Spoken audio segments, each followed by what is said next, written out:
हिमाचल में कांगड़ा उपायुक्त हेमराज बैरवा ने मंगलवार को NRLM राष्ट्रीय ग्रामीण आजीविका मिशन के तहत DRDA हॉल धर्मशाला में ऋण दिवस पर जिला के 15 स्वयं सहायता समूह को 63 लाख रुपए के ऋण स्वीकृति पत्र जारी किए। हेमराज बैरवा ने कहा कि सरकार स्वयं सहायता समूह को स्वरोजगार के लिए सस्ती दरों पर ऋण उपलब्ध करवा रही है। उन्होंने कहा कि हमारे यहाँ अधिकतर आबादी ग्रामीण क्षेत्रों में रहती है और लोगों के पास अर्थार्जन के संसाधन कम है। यदि ग्रामीण क्षेत्र की महिलाएं सामूहिक रूप से कोई कार्य करती हैं तो उसके परिणाम भी अच्छे आते हैं।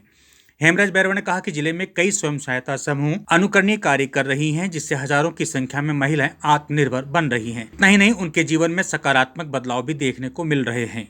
स्वयं सहायता समूह के माध्यम से जहां एक तरफ अपने क्षेत्र में अर्थार्जन का बेहतर विकल्प मिल सकता है, वहीं इसके माध्यम से हम अपने स्थानीय उत्पादों और पारंपरिक कृतियों को भी पुनः मुख्य धारा में ला सकते हैं।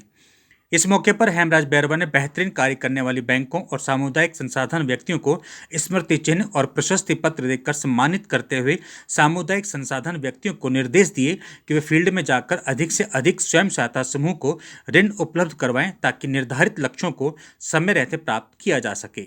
उपायुक्त बैरवा ने कहा कि मुख्यमंत्री सुखदेव सुक्खू द्वारा इसी के निमित्त हिमाचल में हिम ईरा की शुरुआत की गई है और जिला प्रशासन द्वारा अपना कांगड़ा के माध्यम से भी जल्द ही स्वयं सहायता समूह को मार्केट उपलब्ध करवाया जाएगा। सरकार आर्थिक मदद उपलब्ध करवाने के लिए भी मिशन रोड पर काम कर रही है। आज लोन दिवस एक प्रोग्राम था, एक सिंबॉलिक प्रोग्राम था और एक जो हमें एनुअल टारगेट अचीव करना है सेल्फ हेल्प ग्रुप्स के लिए क्रेडिट मोबिलाइजेशन का, उसका एक अहम पड़ाव था। और अभी इस बात की हमें प्रसन्नता है कि ज़िले ने 80 करोड़ के टारगेट के अगेंस्ट सिर्फ एक महीने में 16 करोड़ का लोन डिस्बर्स करवाया है, क्रेडिट मोबिलाइज करवाया है। और ये सारा लोन हमारे ग्रामीण परिवेश में जाएगा। जैसा माननीय मुख्यमंत्री जी भी कहते हैं कि ग्रामीण अर्थव्यवस्था में ज़्यादा से ज़्यादा हमें क्रेडिट मोबिलाइज कराना है ताकि ग्रामीण अर्थव्यवस्था हमारी सुदृढ़ हो। और जो भारत सरकार के प्रोग्राम हैं, प्रदेश सरकार के प्रोग्राम हैं, वो सब इस तरीके से अलाइन किए जा रहे हैं कि ज़्यादा से ज़्यादा क्रेडिट मोबिलाइजेशन फील्ड में होगा। तो ये जो 16 करोड़ फील्ड में गया है, जो ग्रामीण क्षेत्र में गया है, ये 16 करोड़ मुझे पूरा विश्वास है कि ये 32 करोड़ होकर वापस आएगा। जो हम एक आम भाषा में बात करते हैं कि पैसे से पैसा आता है, तो उस जो कहावत है उसको ये लोग चरितार्थ करेंगे फील्ड में। और अलग अलग जो गतिविधियां हैं, चाहे वो पापड़ बनाने वाली है, अचार बनाने वाली है, गाय पालन की है, बकरी पालन की है, जितनी भी जो गतिविधियां हैं उनको इनसे बल मिलेगा। जो यहाँ पर हमारी CRPs हैं, कम्युनिटी रिसोर्स पर्सन जिनको बोलते हैं, और बैंकर्स हैं, मैं इनका बहुत बहुत धन्यवाद करना चाहूँगा कि इन लोगों ने बहुत मेहनत की है और ग्रुप्स को मोटिवेट भी किया है। आगे के लिए उनको कैसे उस पैसे का इस्तेमाल करना है उस बारे में भी उसको मोटिवेट करेंगे और इंश्योर करेंगे कि जो क्रेडिट फील्ड में गया है, ग्रामीण अर्थव्यवस्था में गया है, उसका सदुपयोग होगा। और एक जो हमारी एक ग्रामीण अर्थव्यवस्था में एक ग्रामीण ताकत है जो, और ख़ासकर एक इंटरेस्टिंग बात यह है कि जितने भी ग्रुप्स हैं उसमें हमारी नारी शक्ति ज़्यादा जुड़ी है। और वो नारी शक्ति का जो एक आपको मैं बोलूँगा कि एक एग्ज़ाम्पल आपके सामने निकल कर आएगा, एक उदाहरण ऐसा निकल कर आएगा जिसका लाभ सीधे सीधे उनको तो मिलेगा ही मिलेगा, और जो बाकी जो हमारे सिस्टम्स के दूसरे लोग हैं उनको भी इसका लाभ मिलेगा।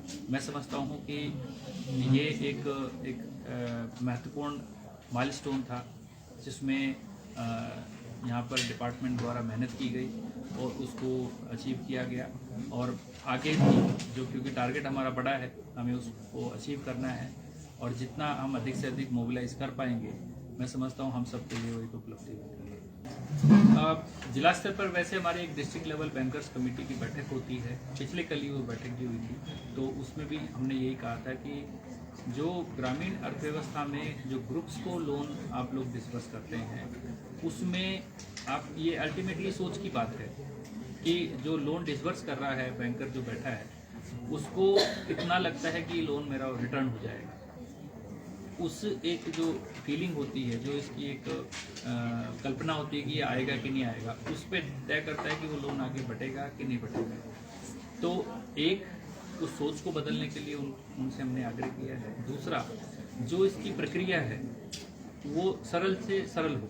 मतलब अगर आपकी लोन डिस्बर्समेंट की प्रक्रिया जटिल होगी तो हो सकता है काफ़ी लोग डिमोटिवेट हो जाएं और उसमें आए नहीं। तो सरल प्रक्रिया अडॉप्ट करें बैंक, ताकि लोग ज़्यादा से ज़्यादा मोटिवेट होकर लोन लेने के लिए आएँ। क्योंकि मैं समझता हूँ कि ग्रुप्स को जो लोन डिस्बर्स होगा और जो एक्टिव ग्रुप्स हैं, क्योंकि जो हमारे डिपार्टमेंट की तरफ से भी उन्हीं ग्रुप्स को प्रमोट किया जाएगा जो एक्टिव हैं, जो कुछ ना कुछ गतिविधि कर रहे हैं। तो इस पैसे का, इस लोन का जो रिटर्न है वो हमारी तरफ से अश्योर्ड तरीके का है। तो बैंकर्स को हमने इस चीज़ से समझाया है और उनको समझाने का प्रयत्न किया है कि वो इसमें हिचकिचाएं नहीं। और क्योंकि ये उनकी एक जिम्मेदारी भी है, जब आरबीआई की तरफ से जो सर्कुलर्स निकलते हैं उसके तहत प्रायोरिटी सेक्टर लैंडिंग का जो कॉन्सेप्ट है उसके तहत बैंकर्स को आवश्यक है कि वो इस तरीके के लोन डिस्बर्समेंट भी करना सुनिश्चित करें, साथ साथ जो इनका नॉर्मल जो बिजनेस करता है उसके साथ। तो एक अपनी जिम्मेदारी के साथ जो ये वाली एक नैतिक जिम्मेदारी है उसको अगर साथ मिला के बैंकर्स देंगे तो मैं समझता हूँ कि जो हम एक प्रयास कर रहे हैं उसमें बैंकर्स हमारी बात को मानेंगे और आगे बढ़ के लोन देंगे।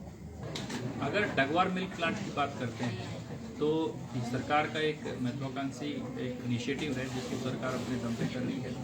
और इसकी जो भूमि की जो चयन संबंधी प्रक्रिया वो बहुत पहले पूरी हो चुकी है। अब तो उसमें एग्जीक्यूशन की स्टेज पे चीज़ें आ गई हैं।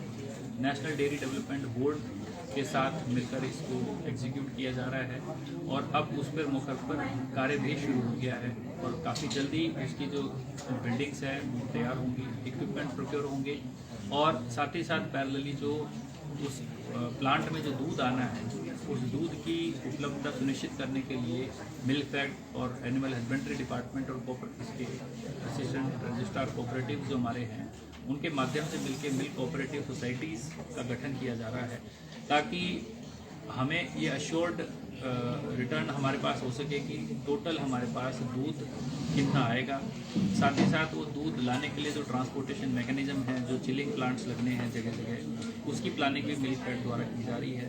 तो दोनों गतिविधियाँ पैरेलल चल रही हैं और जो काम वहाँ पर हो रहा है तो युद्ध स्तर पर होगा। मुझे लगता है कि जो सरकार ने इसके लिए टाइमलाइन तय की है उसमें प्रोजेक्ट सामने निकल कर आएगा और एक एग्जाम्पल के तौर पर ग्रामीण अर्थव्यवस्था को मजबूत करने के लिए ये सबके सामने रहेगा। कैचमेंट एरिया की बात है तो हम फोकस कर रहे हैं हमीरपुर, ऊना और चंबा, क्योंकि ये हमारे आसपास के एरिया हैं। इवन मंडी का जो जोगिंदर नगर का एरिया है वो भी इसके पास है तो उसको भी इंक्लूड किया। कैचमेंट एरिया अप्रोच है, इसमें कोई ऐसा डिस्टिंक्शन नहीं है कि उसी ज़िले का लेना और उस ज़िले का नहीं लेना।